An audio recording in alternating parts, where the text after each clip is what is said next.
Les produits portent deux inscriptions.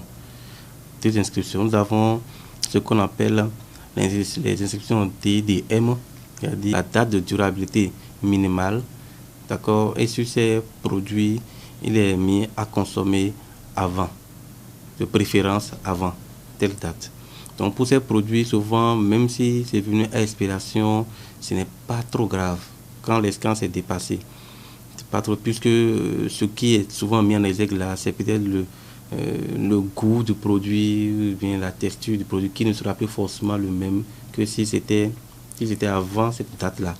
Et les produits qui sont, qu'on pourrait citer dans cette liste, sur ce plan-là, on a souvent les chocolats, d'accord, nous avons aussi les gâteaux secs, du miel, voilà, ou bien le riz, les pâtes en général, les spaghettis, voilà. Tous ces produits dont les TDM, les dates de durabilité minimale dépassées, peuvent toujours être consommés sans un risque vraiment avéré. Par contre, la deuxième catégorie que nous avons les DLC. Les DLC, c'est-à-dire les dates limites de consommation. Alors pour cette deuxième catégorie, ne jamais consommer ces produits-là. Lorsque vous voyez les dates limites de consommation, d'accord, sont bien l'expiration. Souvent, ces produits, on met à consommer jusqu'au. On donne un délai, une date butoir où il faille consommer ces produits. Et ces produits, il ne faut jamais les consommer. Puis ça contient souvent des nutriments qui sont facilement périssables, qui peuvent facilement être contaminés par des bactéries et autres. Et dans cette catégorie de produits, nous avons souvent les viandes, de façon générale. Les viandes hachées, faites aussi très attention pour les viandes hachées. Ça offre une grande surface d'infection ou bien de contamination. Parce que c'est des produits, quand la date est dépassée, c'est des produits qui sont très dangereux à ne jamais consommer. Les poissons aussi. Les poissons, il faut préférer les poissons frais. Même les poissons, quand je suis dans les poissonneries aussi, ça aussi, il faut faire attention. Puis on ne sait forcément pas combien de temps ça fait. Ça peut peut-être faire il y a 5 ans, 2 ans, même peut-être plusieurs mois après être pêché que nous consommons. Et même dans le circuit de transport, on n'est forcément pas sûr que la conservation a été respectée normalement jusqu'à ce que ça vienne dans notre poissonnerie du quartier. Et même si peut-être aussi il y a une coupure de courant, est-ce que ces poissonneries ont un groupe électrogène pour maintenir au frais ces poissons, c'est pour qu'ils soient décongelés, complètement décongelés, contaminés avant encore d'être recongelés. Et donc du coup, alors nous pensons que nous prenons des produits sains, mais c'est pas forcément des produits pas forcément vrais. Donc préférez des poissons frais le plus que possible. Autre produit qui constitue un grand danger dont forcément on n'a pas conscience, c'est les œufs. Les œufs, on a souvent l'impression que ce n'est pas des produits périssables qu'on peut consommer même après des mois ou même après des années. Ce qui est complètement faux. Les œufs, après la ponte, doivent être consommés dans un délai de 21 jours, au maximum 28 jours. 28 jours après, on ne devrait plus consommer des œufs.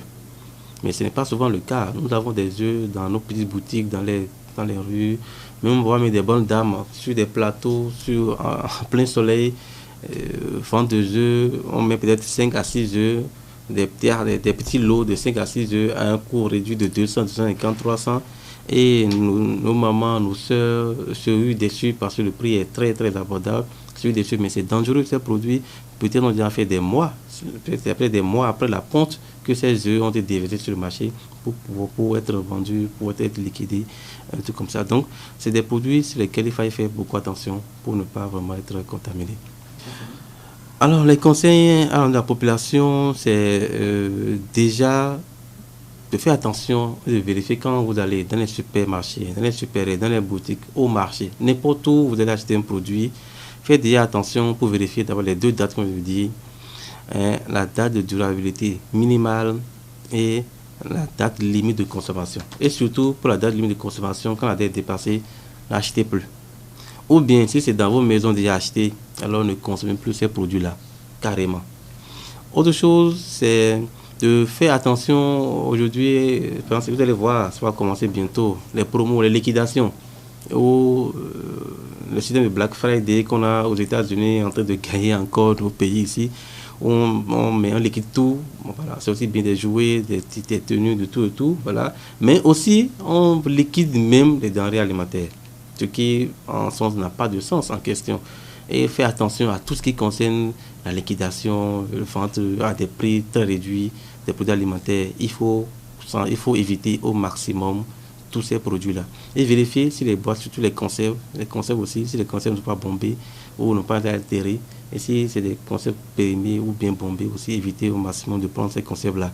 Alors, pour en ce qui concerne la population en général, c'est ce que je peux leur conseiller, de faire vraiment attention à ce qu'ils achètent. Quand même, on verra aussi bientôt dans tous les coins de rue des stands qui vont de vendre de boissons, de vendre de canettes, de vendre de tout sorte de jus. C'est des risques, tous ces produits ont des risques. Il faut faire vraiment attention, voir la source, où est-ce que ces produits, ça vient d'où, et voir vraiment ces dates-là. Aussi, la conservation, comment ces produits ont été conservés. Si vous voyez sur des étalages, vous voyez que des produits ont été alignés partout, sous le soleil, voilà, sans vraiment pouvoir les conserver correctement. Il faut même déjà vouloir ne pas aller acheter ces produits qui sont laissés aller libres, où le soleil est en train le soleil ou bien la poussière, tout ça, peut les avoir facilement. Ok. Alors, autre chose, c'est en ce qui concerne le volet au niveau de nos autorités à divers niveaux, parce que là aussi, ils se doivent de jouer un grand rôle à ce niveau. La population, forcément, n'est pas sensibilisée. Et ça, je vous remercie. Je remercie votre chaîne pour cette sensibilisation que vous faites à la population. Alors, ce travail doit être fait non pas les autorités qui devraient, en principe, sensibiliser la population sur les dangers, les risques qu'ils courent en ces temps de fin de fête. Alors, les autorités doivent normalement vous accompagner et sensibiliser la population sur ces notions de prévention de risques, de contamination et d'intoxication. Et en amont, anticiper et gérer ces risques-là en menant des actions pour éviter que ces produits n'entrent sur le territoire national. Déjà, c'est à divers niveaux, à tous les points où ces produits, parce que ce n'est pas des produits en grande partie que nous produisons, que nous importons.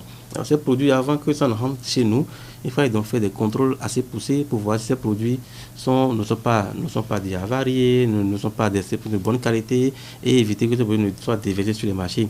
Et maintenant, après ça, même si ce qu'on n'a pas été fait, ou bien si le contrôle a été déjà fait à un moment, on peut toujours faire des contrôles actuellement sur le marché. Et là, j'interpelle aussi l'association des consommateurs aussi. Et avec l'ANM. L'ANM, vous savez que c'est la structure qui est en charge du contrôle, l'Agence nationale de la normalisation de la métrologie, de contrôle qualité. Et ils sont en charge aussi de veiller à ce que les produits dans nos marchés, dans nos boutiques, soient de bonne qualité. Donc, on les invite aussi à ce qu'ils puissent vraiment sortir et accentuer, parce qu'ils font un bon travail, il faut le reconnaître, d'accord, mais il faut qu'ils accentuent ces contrôles afin de vérifier que ce que nous avons dans nos marchés, dans nos boutiques, dans nos supermarchés sont de bonne qualité pour que la population, forcément pas sensibilisée, ne consomme pas des produits qui puissent être dangereux pour eux. Autre chose aussi que je puisse vraiment demander à nos autorités, c'est de faire la promotion quand même des produits certifiés. Vous savez, je suis un qualiticien et souvent quand on voit des structures, des entreprises s'échiner à certifier leurs produits sur les normes, je prends la HACCP ou bien la norme ISO 22000 qui parle de la sécurité des denrées alimentaires, d'accord, que ces entreprises ne soient pas mises en avant, qu'on ne puisse pas les accompagner et pour que l'entreprise priorise ces entreprises-là. C'est des entreprises qui font des efforts pour produire des aliments de qualité. Donc, un nouveau étatique, un nouveau gouvernemental, de nos autorités, nous les invitons vraiment à faire la promotion à faciliter vraiment la disponibilité de ces produits, de ces entreprises qui ont pu certifier sur ces différentes normes, ISO 22000 ou HACCP. Voilà, donc voilà un peu ce que j'ai à conseiller à la population et à nos autorités à divers niveaux.